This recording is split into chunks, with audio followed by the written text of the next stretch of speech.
It's a mess out there. And whenever you see circumstances before you that are constantly shifting, you really got to hunker down and focus. Head on the swivel and see everything that's happening around you. 360 degrees around you, above and below. It's a wonderful thing when resources become available. It can also be a danger. Right now, everybody in the oil industry is saying they don't want to invest into particular things because of the climate change, global warming, whatever. These folks saying you got to cut back on things that make greenhouse gases and so on and so forth.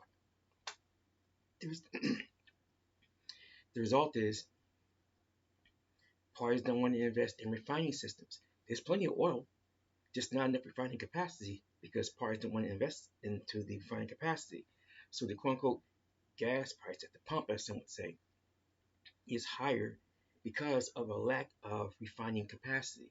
And now you're going from the summer, rather the winter into the summer, so the mixture at the refineries has to be modulated.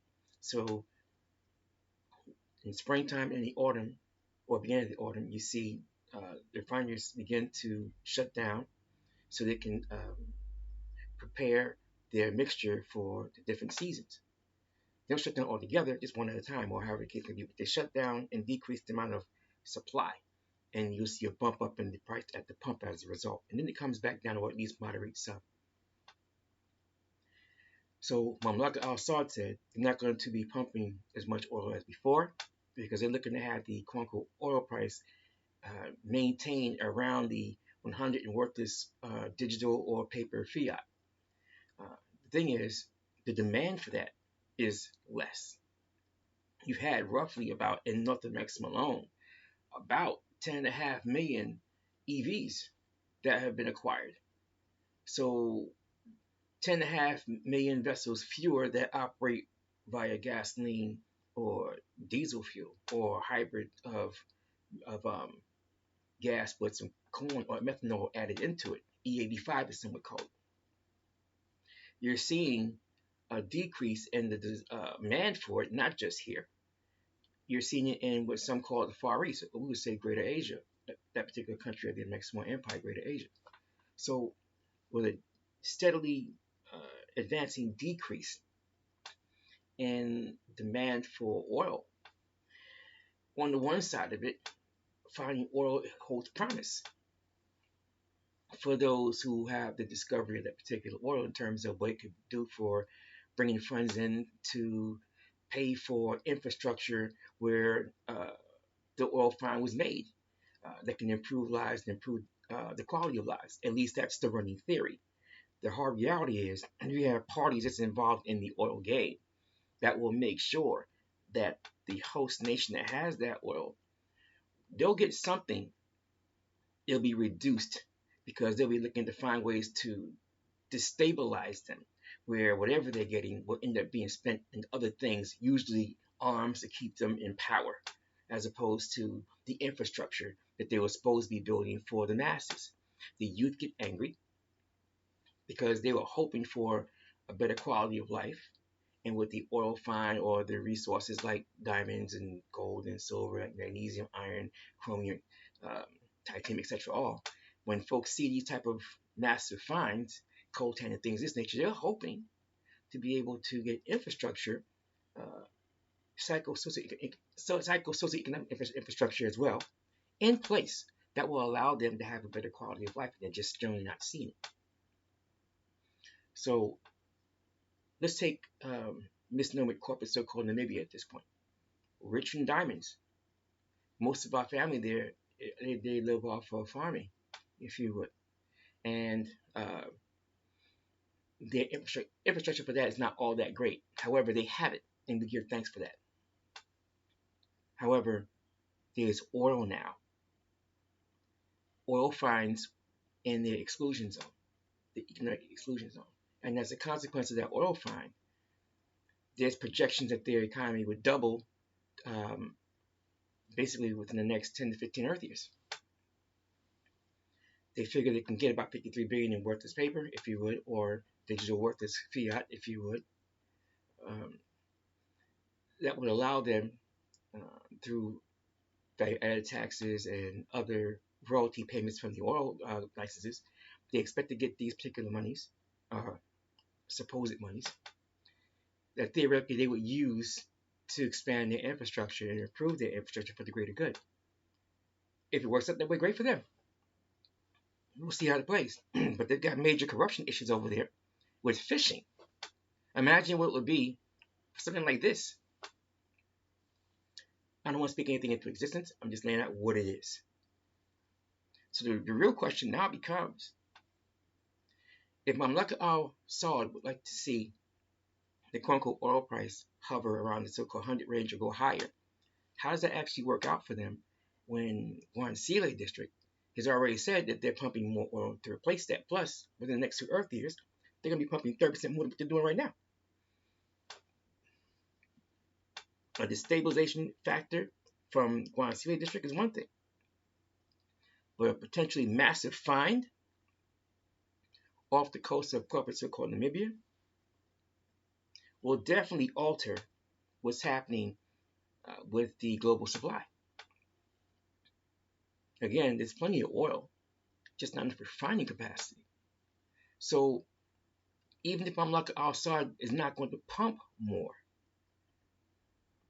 there are others filling that particular vacuum. And with demand going down because of all the EVs that's being produced and traded onto the markets across the planet now, the demand for oil is decreasing anyway. So what does that actually mean? At the end of the day, it's going to come down to, it's going to be a struggle to be able to get to 70 and maintain 70 of worthless paper or worthless digital fiat.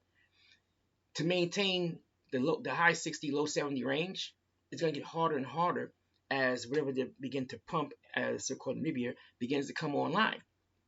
They may be 2 Earth years out from even doing that, fair enough. However, they aren't the only ones in that particular game. There are other finds across the planet that will also begin to swell supply. Swelling supply with decreasing demand is going to force pricing down.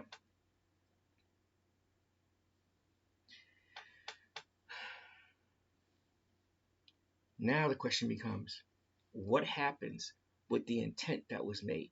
As folks said, with this particular oil find, we'll be able to provide this for our local population. Making promises you can't keep to a populace that's been lied to since. There are going to be consequences. And why we care within the Amexem-Moor-Empire. We have had engagements that I won't go into right now. I'll just simply say, to be able to participate in our operations across this planet requires stability. Now we know across this planet the opposite of stability has been the norm. We didn't get into operations on the other side of the ocean because we were sailing over there or flying over there or managing to get over there by whatever means. In the era of what some refer to as social media, our kith and kindred across the ocean, they came across our material. We didn't go over there asking to take on particular populations. We were invited everywhere we've gone across Alkebu-lan and the Ab.Zu. Being invited to go over is a great scenario. Being able to go and establish regional and district governments under the sector government that we have for Sector 4, Alkebu-lan and the Ab.Zu, that requires stability. We have done this without stability. However, because it's becoming further destabilized on this side of the ocean, communication, command, and control is going to become increasingly more difficult. When you have the populations over there highly agitated, it makes it harder for us to be able to do what we want to do with our folks here and there combined as one. So we pay attention to things like this. Taking into account other measures, parties intend to bring great harm across this planet with their worthless digital paper being replaced by their worthless digital computer code, so-called central bank, so-called digital currencies across this planet. They're going to create one, then another, then another. Several of them coming online. Then they're going to just find a way to get rid of all of them. And they're going to have one merged into a single one, the UMU, Unified Monetary Unit. That's where they plan to go. No privacy, no protection, no rights, no liberties, no freedom. That's where they're going to end up going with their social score operations and their digital surveillance and their video surveillance, all into one system with AI operating all this thing together, with somebody pulling the strings of the AI. Generally, the international banksters.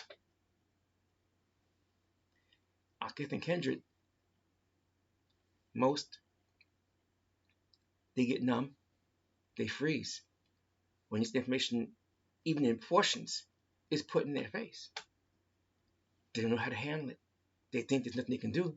They take the position that all is lost, as if the colonists and hostiles and their military puppets and the international banksters have already won. Parties think they're out of options because they stopped looking for one. We have survived every major cataclysm that has come across this planet. And this digital domain cataclysm, we're going to survive that too. It just takes strategy, tactics, desire, and will to manifest the way. Now, parties that have given up already, you're not going to find that in them. They accept their chains. The mental chains, the spiritual chains, the physical chains, all of it, without a fight. They don't have to. They don't have the will. And taking that position means that the colonists and hostiles with them, they've already won. But not everyone falls into that particular mindset. There are those who actually think for themselves, who know how to unplug from the colonizers and hostiles and their matrix. There are those that are seeking a viable option, an alternative that's practical and sensible, and they're out there. You don't have to participate in their system, don't have to empower and fund what they do. And I think kindred, the sooner they realize this, and they do more homework about what's happening and see the international dynamics and see how they can be impacted directly. If you can see it and how it's impacting you, then that means you have the ability to do something about it, collectively speaking. And hopefully, in this time, folks will take the time to pause to say, you know what? I didn't come onto this planet just to be an economic slave. There has to be a way. When they get to that mindset, they're ready and will be here when they get ready.